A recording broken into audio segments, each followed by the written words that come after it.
हमने गरीब हो, दलित हो, पिछड़े हो, आदिवासी हो, सबके जीवन को बेहतर बनाने के लिए निरंतर काम किया। हमारी सरकार के प्रयासों से आज देश में गरीबी तेजी से कम हो रही है। नमस्कार। सारे से सारे बेकार ही हैं, इनसे हमारी ज़रूरतें पूरी हो ही नहीं सकती। ब्रश बिचौलिया लगभग सारे से सारे खा जाता है, बचता क्या है। 2014 से पहले सरकारी योजनाओं के बारे में हमने अक्सर ये चीज़ें सुनने को मिली थी, मगर अब नहीं। 2015-16 से 2019-21 तक एक रिकॉर्ड 13.5 करोड़ लोगों की गरीबी हट गई है, नीति आयोग के 2023 रिपोर्ट के अनुसार।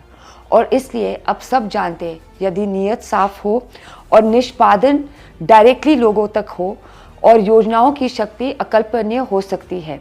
मोदी जी की स्कीमों ने ये कर दिखाया है और करोड़ों स्मार्ट लोगों ने इसका लाभ उठाया है। इसलिए आज मैं आपको मोदी जी और केंद्र सरकार के ऐसे 5 योजनाओं के बारे में बताना चाहती हूँ, जिनके बारे में मुझे लगता है ज़्यादा लोगों को बताना चाहिए। ये जिंदगियाँ बदल सकती है, इसलिए मेरा और आपका कर्तव्य बनता है कि हम दूसरों को इनके बारे में बताएं। आइए शुरू करते हैं। पहला, सुकन्या समृद्धि योजना। होनहार बेटियों के मम्मी पापा, आप ये ज़रा ध्यान से सुनो। बेटी बचाओ बेटी पढ़ाओ अंतर्गत एक सुकन्या समृद्धि योजना अकाउंट में आप साल में 250 से 1.5 लाख रुपए तक जमा कर सकते हो, जिस पे आपको 8% के ब्याज दर मिलेगा जब तक आपकी बेटी 21 साल की नहीं हो जाती। ये पैसा उसकी शिक्षा और विवाह दोनों में यूज़ हो सकता है, वो आप पे निर्भर है। याद रहे, एक SSY अकाउंट 10 साल की उम्र पे पहले ही खुला जा सकता है। तो अपनी प्यारी बेटिया का उज्जवल भविष्य सुरक्षित करिए। आप ही अपने बैंक या पोस्ट ऑफिस से तुरंत आप संपर्क करें। दूसरा, स्माइल स्कीम।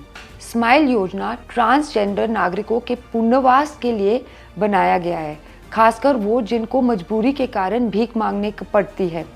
इसमें उनको मेडिकल सुविधा, काउंसलिंग, शिक्षा और स्किल ट्रेनिंग दिया जाता है, जिससे वो अपनी रोजी रोटी कमा सके।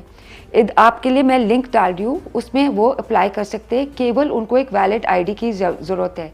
तो अगली बारी अगर आप किसी सिग्नल पे ट्रांसजेंडर व्यक्ति को देखें, ज़रा उनकी मदद कीजिए। मदद इतनी सरल तरीके से करनी है कि इनको ये इन्फॉर्मेशन दी जा सकती है। तीसरा, प्रधानमंत्री भारतीय जनौषधि परियोजना।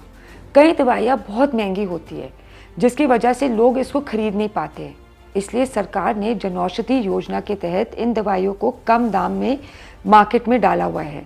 इसके 2015 में री लॉन्च के बाद लगभग 10,000 से अधिक जन औषधि केंद्र लगाए गए हैं। यहाँ पे कॉफ सिरप से लेके सर्जिकल ग्लव्स तक मिलते हैं। वैसे तो मैं भगवान से ये पूजा करूँ कि किसी को इसकी ज़रूरत ना पड़े, पर यदि ज़रूरत पड़े, इसकी डिटेल्स हम लोगों ने वेबसाइट डाले हुए हैं। आप प्लीज़ इस पे जाके इसके पर्क्स को इस्तेमाल करिए। चौथा, PM कौशल विकास योजना। आज की दुनिया में जॉब पाने के सबसे अच्छे तरीके होते इंडस्ट्री स्पेसिफिक स्किल सीखना। ये हमारे नौजवानों की समस्या थी, जो PM कौशल विकास योजना के थ्रू इसने हल किया हुआ है। इस स्कीम में कई निर्धारित सेंटर से कैंडिडेट सॉफ्ट स्किल्स, एंटरप्रेन्योरशिप्स मतलब स्पेसिफिक जॉब्स की नॉलेज ले सकते हैं। ट्रेनिंग में सफलता के बाद उनको जॉब प्लेसमेंट में भी मदद मिलती है। 2015 से 1.4 करोड़ से भी ज़्यादा PMKVY से तहत ट्रेनिंग में बच्चे आए हुए हैं। यदि आप जानते हो जिसको इसकी ज़रूरत है, इसकी भी लिंक हम लोगों ने डाली हुई है। पांचवा, PM स्वनिधि। स्ट्रीट वेंडर्स यानी सड़क विक्रेताओं को पैसों की कमी की वजह से अक्सर अपने ठेले और दुकान बंद करनी पड़ती है। ये खासकर कोविड-19 के बाद हमने ज़्यादातर देखा है। इस स्थिति में PM स्वनिधि योजना आपको 10,000 रुपये का लोन देती है, जिसे आपको 1 साल में 12 किस्तों में चुकाना पड़ता है। मतलब आप सोचिए, शहरी क्षेत्र में सभी रजिस्टर्ड सड़क विक्रेता इस स्कीम के लिए एलिजिबल हैं। और हाँ, अगली बारी आपको सब्जी वाला भैया पूछे और सुनाओ जी, आपको पता है उसको क्या इन्फॉर्मेशन देनी है। तो ये थे 5 सरकारी योजना, बस 2-3 मिनट में। शायद आपको इनकी आवश्यकता ना हो, मगर आप ज़रूर किसी को जानते होंगे जिसको है। अगर हो सकता है उनकी मदद करिए ऑनलाइन एप्लीकेशन में, फिर यार उनके पास कॉमन सर्विस सेंटर जाके उनको रजिस्टर करने में। जब उनका जीवन बदलेगा, उनका आभार आपको ऐसी खुशी देगा जो शायद दुनिया में कहीं और नहीं मिल सकती। धन्यवाद। न्योमा गुप्ता, दिल्ली बीजेपी प्रवक्ता।